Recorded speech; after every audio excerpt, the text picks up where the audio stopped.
Yes, Mr. Speaker, the third floor presentation is House Resolution number 301, honoring and congratulating Mun Lun School on their centennial anniversary. This resolution is offered by Representatives Ching and Rhodes. Representative Ching. Mr. Speaker, I move for the adoption of the resolution. Representative Rhodes. Mr. Speaker, I second the motion. It has been moved and seconded that the resolution be adopted. Any discussion, members of the House? Representative Ching. Thank you, Mr. Speaker. I rise in support of this resolution to acknowledge 100 years of the oldest, the largest Chinese language school in the state and possibly our nation. Mr. Speaker, why is language important? It forges friendships, cultural ties, economic relationships. Indeed, it determines one's perception of reality, and it has been said that language is the light of the mind. And of course, it is knowledge. It is one of the factors in competitiveness, and it shapes the way we think. It determines what we think about. It is the currency with which we exchange ideas. Thus, language is the single greatest skill that an individual can and should master. But finally, language is the key that unlocks the mind. But why study Chinese? Chinese language. Well, if language is indeed the inventory of human experience, that at almost 6,000 years old, I propose that learning the Chinese language just might be indeed a worthwhile endeavor. For China is the world's oldest and richest continuous culture. It's the one-fifth of the planet speaks Chinese, in addition to the Thailand, Malaysia, Singapore, Brunei, the Philippines, Mongolia. It is the second largest economy, the largest trading partner of the U.S. The study of the Chinese language opens different fields for our people: politics, economy, history, archaeology. It means to study a culture, a people. But at the heart of Chinese civilization is its rich heritage of novels, short stories, poetry, drama, and most recently, film. These are the works that help you to understand what is behind the language and what makes it so powerful, and how it actually functions in Chinese society. But if language is the inventory and the roadmap of a culture, the fabric that glues cultures, that holds societies together, and at the end of the day, the mirror that allows us to understand what we are thinking, to shed light on us as individuals, then it is indeed important that we acknowledge Mun Lun School. Mun Lun School was started by two groups of people, Chanyen Mo Hok Hui and Chanyen Ke Lok Bo, unified with a mission to educate Chinese immigrants, and was renamed Mo Hok Ke Lok Bo in 1908. But in 1911, from the territory of Hawaii, it obtained its charter. And today it has the distinction of being the oldest, largest, as I said, in Hawaii, and most likely in the nation, but with the distinction of being the last to have taught Cantonese in the state, the mother tongue of most of our Chinese kama'aina. But the future for Mun Lun Chinese Language School is to pursue excellence. It has pursued excellence in sustaining and preserving the Chinese language and culture in Hawaii, providing a place to learn, promote Mandarin, create viable standardized curriculum and qualified instructors, and instilling, at the end of the day, pride and appreciation of the Chinese language, its heritage, its values for future generations. It has, in the last 4 years, been winning top honors in Chinese writing competitions in Beijing with over 6 million participants, and has won numerous accolades internationally. It provides that language immersion school with open dialogue with their sister school in Zhongshan, China, as well as providing classes in art, music, and Tai Chi. Indeed, it plays a pivotal role in the cultural vitality of our Chinese community, specifically Chinatown, but Hawaii as a state at large, preparing us for the 21st century.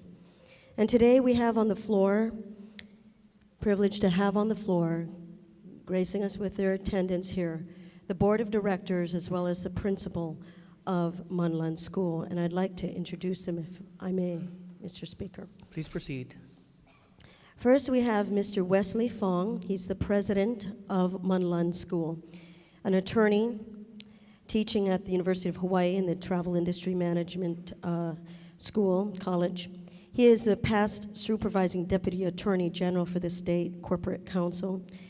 And he is a graduate of Punahou University of Hawaii and the U.S. Army Judge Advocate General School, Army Command, General Staff College, and U.S. Army War College. A Vietnam War vet, he retired as a colonel in the U.S. Army. His assignments were Staff Judge Advocate, U.S. Army, Japan Commander, Reserve Training, and it goes on and on. But he has been awarded the Legion of Merit, 2 Bronze Stars, 2 Meritorious Service Medals, the Vietnamese Cross of Gallantry, and the Bronze Excuse me, Star. Representative Ching. Representative Pine, would you yield your time? Certainly. Please proceed, Representative Ching. Thank you, Mr. Speaker. But maybe moreover, a mover and shaker in the Chinese community, particularly. He has been the president of our chamber, Chinese Chamber of Commerce, Pololo Chinese Home, Chinese Civic Society, and the Rotary Club, as well as the Reserve Officers Club. He has been the chair of Hawaii Arthritis Foundation and now serves as president of Mun Lun School, as well as with a commissioner with the City Liquor Commission. He is the recipient of the Distinguished University of Hawaii Alumni Award, the National Jefferson Award for Public Service, and an Organization of Chinese Americans Award. Thank you, Wes. Next, we have our illustrious principal of Mun Lun School. He teaches with the great ability of a scholar, both patient yet with leadership. And Mr. Chok Wong, born in Jungsan, the homeland of most Chinese from Hawaii, has a BS from Guangzhou Normal College and a master's, a PhD in mathematics, University, and is a professor at Chaminade to present, as well as principal of Mun Lun School. And we have, of course, a familiar face to the Capitol, Mr. Stanford Ewan. A little bit about Stanford, who is the executive assistant to the Admiral, Navy Region, Hawaii. His professional career covers such a broad range, but began in the aerospace industry, Lockheed Corporation. His projects including Boeing, supersonic transport, and the Lytton for the Navy. He has been a stockbroker of Dean Witter. He has taught engineering at the university. He was the head of the industrial and was named 1998 Engineer of the Year. He's an executive to the Admiral Navy Region and has been involved in many business, civic, cultural, educational efforts, but in many cases, de facto, the mayor of Chinatown. A dedicated husband and father, he can take good Confucian, good feelings when he knows that his children, 3 of them, have attended Harvard, School of Wharton, Columbia Medical School, and the USC. A good father, Chinese father. Now we have Mr. Kin Min Ching.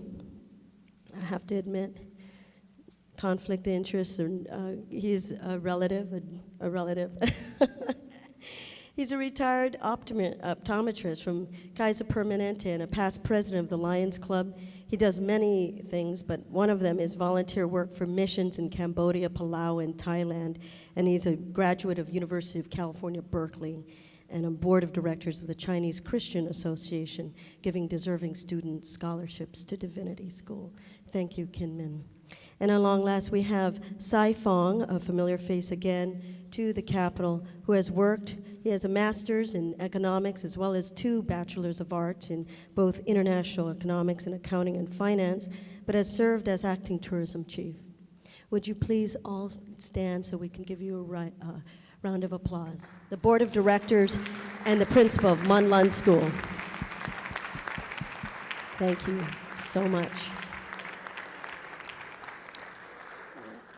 Lastly, Mr. Speaker, I did want to mention that we have some distinguished guests in the gallery today. I did mention Mr. Jeff Lau, president of the Chinese Chamber, and Ted Lee, former president, but now president of United Chinese Society, who is here. But we also have a number of people from Mun Lun School. Will enter their names into the journal. But we have Kenneth Su, Dr. Joseph Young, Oi Keng Lee of Confucius Institute is represented William He of He Gao Yung Tong, David Ma of the Chinese Community Broadcasting, thank you, David, and a number from the Ket-On Society, including Christopher Liu, and a number of friends from the Dr. Sun Yat-sen Association, Derek Tamura, Marsha Joyner, Ernie Liu, Carl Cow, and someone very special who we are honoring, her grandfather this year. 1911 must indeed have been an auspicious year, Mr. Speaker, for we have the granddaughter of Dr. Sun Yat-sen, Dr. Lily Su Fong's son. Could you all stand, including Rose Chang, Thelma Akinaka, and Marilani Chang of Mun Lun School alumni, Mui Fong Wong, Vice Principal of Mun Lun, and teachers from Mun Lun, Lu Ning Liu Li, Xiaoping Fu, Wen Yi Guan, and Yang Long. Would you please all stand, those that are congratulating Mun Lun today, please. Thank you for coming, supporting Mun Lun. Thank you. In conclusion, Mr. Speaker, Charlemagne, the leader of the Roman Empire, was to have said, to have another language is to possess a second soul. Thank you, Mr. Speaker. Thank you very much. Representative Carl Rhodes. Mr. Speaker, in support of the resolution. Please proceed. Mun Lun School has been an integral part of the Chinatown community since it was established by the members of Mo Hok Ke Lok Bo in 1911. The founders of the school donated their clubhouse for the school's use, but as interest in enrollment increased, they decided a larger facility was going to be necessary. I'm sorry, you can please be seated. This is a couple of minutes long, so I won't make you stand up for it. As a result, land at 81 Capenna Lane was purchased for the school's buildings. Capenna Lane does not exist anymore, but it used to run parallel to Kukui Street on the Eva side of Nu'uanu Avenue and Mauka of Baratania. Today, the site of Old Mun Lun School is a little Mackay of the current location, but on the other side of Mauna Kea Street. The school was opened on February 4, 1911, and remained on Capenna Lane for 59 years. In January 1970, because of the redevelopment of Chinatown, Mun Lun moved temporarily to Kaiulani School, where 12 classrooms were rented. The members of Mo Hok Ke Lok Bo, led by President Dr. David Pang, decided that Mun Lun should remain in Chinatown. After looking at several possible sites for the new building, they purchased the lot where the current school now stands at the corner of Kukui and Mauna Kea. Construction of the new building was completed on March 29, 1972, and the students began classes there the next day. The building was formally dedicated on April 8, 1973, and later the Chinatown Cultural Plaza was constructed next door. The names of graduates and attendees of Mun Lun read like a leadership who's who, both in the Chinese community and statewide. The list of doctors, lawyers, accountants, dentists, and PhDs who attended Mun Lun would take far more than the 3 minutes I have to read. But to take two examples, United States Senator Hiram Fong attended Mun Lun for 2 years, and our current Adjutant General Major General Darrell Wong graduated in 1966. The success of those who have attended Mun Lun points to the continuing relevance of the 5 Confucian virtues that are the cornerstones of education at Mun Lun School: filial piety, diligence, honesty, patriotism, and fellowship. Confucius, who lived 500 years before Christ, taught that these 5 virtues were vital to self-improvement and for the betterment of a society as a whole. Observing the achievements of those who have attended Mun Lun, it would appear that Confucian teachings still hold valuable lessons 2,500 years later. Any institution that endures for 100 years must have forward-looking leadership. This has certainly been true at Mun Lun School, and the current leadership is no exception. Appointed in 2006, Principal Chuck Wong has done a marvelous job of expanding enrollment. He took the important step of switching the language of instruction to Mandarin, which, although probably still less spoken in Hawaii than Cantonese, facilitates communication with the China of today. He is also considering establishing a preschool which will expose Keiki to Mandarin at the time of life when learning languages is the easiest, from 2 years old to 5 years old.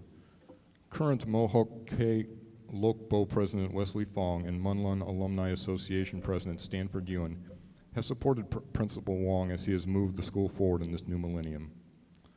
Finally, if you're fascinated by the history of Chinatown as I am, a book to commemorate the 100th anniversary of the school came out earlier this year entitled Hawaii's Shining Star, Mun Lun School. Editors Marietta Ng and Rosalind Mao have assembled a terrific book for anyone interested in the history of Mun Lun School and Chinatown in general. Xie xie.